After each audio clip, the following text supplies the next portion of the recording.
Hello, अस्सलाम वालेकुम, good morning viewers. आप देख रहे हैं मेरा यूट्यूब चैनल जहां ज़ेब सलीम के नाम से। तो आज हम बात करेंगे साइकोलॉजी की डेफिनेशन के ऊपर।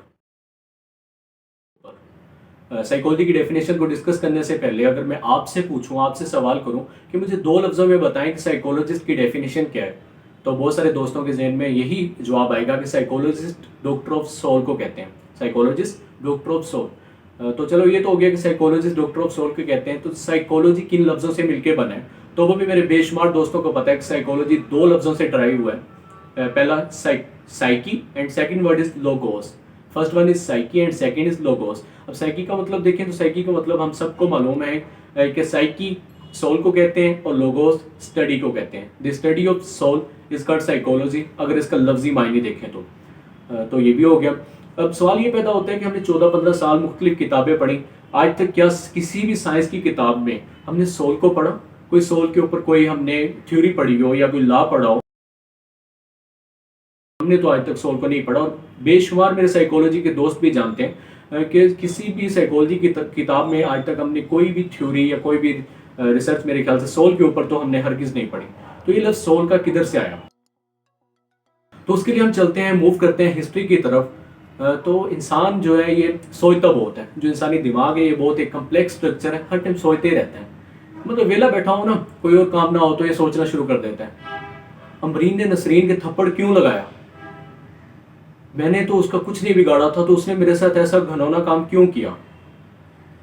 ये 15 दिन से रोज इकट्ठे फिर रहे हैं, दाल में जरूर कुछ ना कुछ काला है। या फिर ये ख्याल ना आए तो ये हो जाता है कि यार इसने मेरा भला क्यों किया, लगता है लाजमी इसको कोई ना कोई मुफाद है मेरे से। इंसानी दिमाग हर टाइम सोचता रहता है, और ये शुरू से ये होता चला आ रहा है कि इंसान सोचते रहता है, कभी किसी डोमेन में चला जाता है और कहीं कभी किसी डोमेन में फाल कर जाता है सोचने में।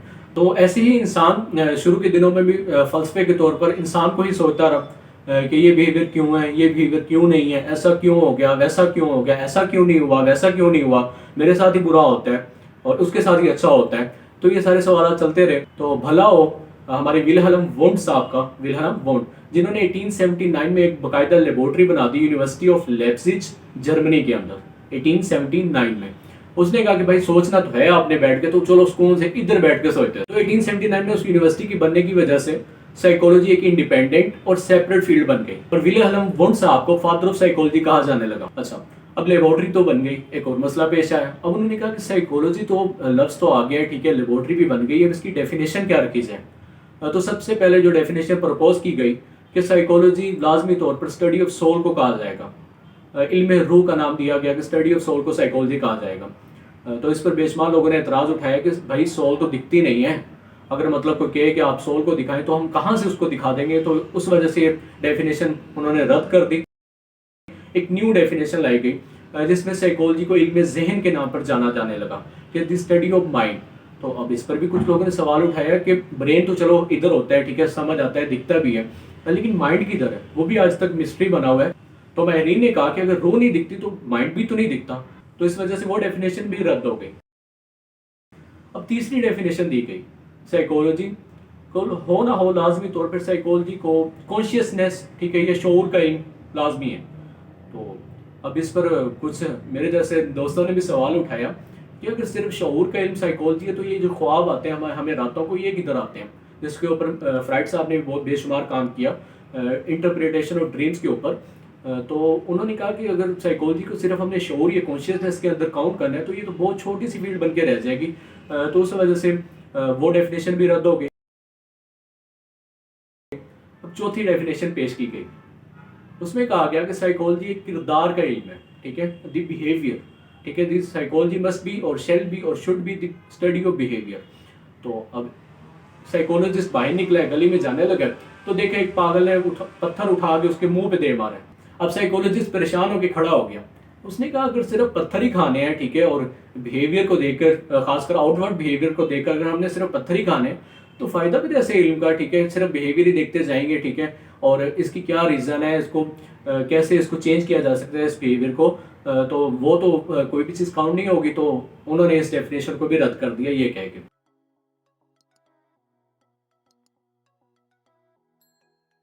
तो फाइनल डेफिनेशन, जो फिफ्थ डेफिनेशन थी, वो फाइनल डेफिनेशन पेश की गई। उसमें क्या आ गया कि psychology is the scientific study of behaviour and mental processes. इसके 3 इंग्रेडिएंट हैं, साइंटिफिक स्टडी होगी, मेंटल प्रोसेसेस काउंट होंगे, ठीक है, जिसमें बाहर के ऑब्जर्वेबल प्रोसेसेस भी होंगे, इंटरनल प्रोसेसेस भी होंगे, और तीसरे नंबर पर ये होगा बिहेवियर की स्टडी। अब साइंटिफिक स्टडी से क्या मुराद है? साइंटिफिक स्टडी एक ऐसी स्टडी की लाइक मतलब हवा में बातें नहीं कर देनी जैसे पहले बैठ के करते होते थे कि इंसान ये है, रूह ये है, ये चीज़ ऐसे है, ये चीज़ वैसे है। उन्होंने कहा कि बाकायदा साइंटिफिक डोमेन में हम स्टडी करेंगे। तो साइंटिफिक डोमेन में like method of investigation, observation भी हो सकता है, एक्सपेरिमेंटेशन भी हो सकता है, उसके बाद क्लासिफिकेशन भी आ सकती है इसमें, उसके बाद कंपेरिजन्स भी आ सकते हैं। ये सारी चीज़ें मिला के एक साइंटिफिक डोमेन के अंदर हम स्टडी करेंगे साइकोलॉजी को। दूसरे नंबर पर उन्होंने कहा मेंटल प्रोसेसेस को पढ़ेंगे, साइंटिफिक तरीके से किसको पढ़ेंगे? मेंटल प्रोसेसेस को। अब मेंटल प्रोसेसेस में बेशुमार चीज़ें आ जाती हैं, लाइक हम देखते हैं कि आज हमें मालूम हो चुका है कि थिंकिंग कौन सा ब्रेन का पार्ट कर रहा है, इमोशंस किधर से आ रहे हैं, फियर्स ब्रेन के किस पार्ट में जनरेट हो रहे हैं, ठीक है, अग्रेशन किस पार्ट के अंदर आ रहा है, हैप्पीनेस जो मैं बहुत ज़्यादा खुश हो जाता हूँ तो वो ब्रेन का कौन सा हिस्सा या पार्ट उसको ऑपरेट कर रहा है। तो मेंटल प्रोसेस में थिंकिंग भी आ सकता है, रीजनिंग भी आ सकता है, ठीक है, और बेशुमार चीज़ें मेंटल प्रोसेस में आ सकती हैं। तो तीसरी चीज़ बिहेवियर। बिहेवियर क्या होता है? बिहेवियर इज जस्ट आउटवर्ड, ठीक है, organic expression of mental processes. अब बिहेवियर में बोलना हो सकता है, चलना हो सकता है, खाना हो सकता है, पीना हो सकता है, या बेशुमार हरकत और सकनात जो हम दिन भर करते रहते हैं वो बिहेवियर के अंदर काउंट होंगी। अब हमें मालूम हो चुका है कि साइकोलॉजी साइंटिफिक स्टडी है बिहेवियर की, मेंटल प्रोसेसेस की। पहले इसको स्टडी ऑफ सोल कहा गया, जिसकी वजह से डॉक्टर ऑफ सोल का लफ्ज़ पड़ गया जो आज तक हम अपने साल लिए फिर रहे हैं, ठीक है।